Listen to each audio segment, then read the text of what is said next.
Nous sommes en 1992, Marc Silvestri a fait de Wolverine un des comics qui se vend le plus aux États-Unis. On parle de centaines de milliers de ventes, c'est monté jusqu'à 300 000 exemplaires tous les mois pour Wolverine, scénarisé par Larry Hama et dessiné par le génialissime Marc Silvestri qui, quelques années auparavant, avait déjà révolutionné les X-Men et fait un travail complètement fou, complètement dingue. Avec ses acolytes se trouvant sous-payés et pas maîtres de leur destin, il décide de claquer la porte de Marvel Comics avec Jim Lee, avec Rob Liefeld, avec Walt Portaccio, avec Todd McFarlane. Il crée Image Comics et c'est là que vont naître des séries comme Wildcats, Wetworks, Spawn évidemment, le Savage Dragon d'Eric Larsen et aussi le Cyberforce de Marc Silvestri, un comics qui s'est vendu, attendez-vous bien, asseyez-vous, j'espère que vous êtes assis, à 700 000 exemplaires.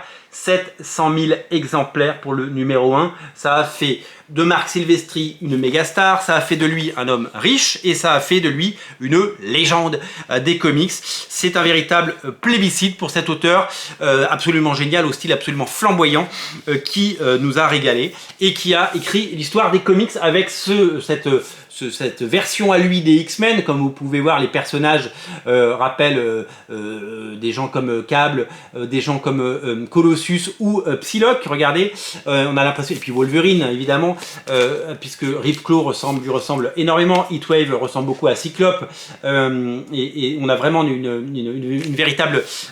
il a l'épuisé évidemment dans ce qu'il savait faire. Il a rajouté évidemment de la cybernétique, il a rajouté des yeux cyborg, des bras cyborg, et il nous a régalé et il a fait des choses absolument fabuleuses pour une série cultissime. 30 ans après ce succès, et Marc Silvestri, vous le savez, dessine à nouveau puisqu'il a repris les crayons pour faire du Batman. Comme vous pouvez le voir, il a fait une mini-série Batman en 7 parties. Le premier numéro est déjà sorti, faudra pas le rater, il est absolument incontournable. Et puis il a créé un empire puisque Topco est un éditeur qui a eu du succès en créant Darkness, en créant Witchblade, en créant des séries comme Hunter Killer et en créant toute une panoplie de titres aujourd'hui encore édités. Et le label continue son bonhomme de chemin et redonne vie sur Kickstarter à ses comics avec une réédition en version originale d'une très grosse partie du run de Marc Silvestri sur Cyberforce en version française à l'occasion des 30 ans de la série. Ça y est, c'est réédité en France, enfin. Ça fait presque 30 ans que c'est sorti et ça n'était plus disponible.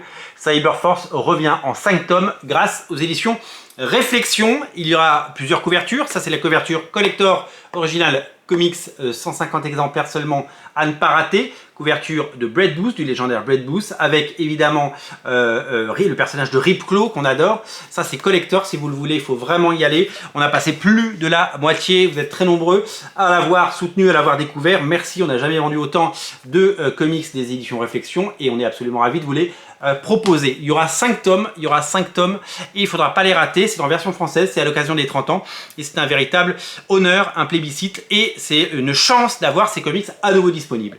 On parle, imaginez-vous bien, d'un comics qui s'est vendu à 700 000 exemplaires il y a 30 ans et aujourd'hui, l'édition collector, c'est 150 exemplaires.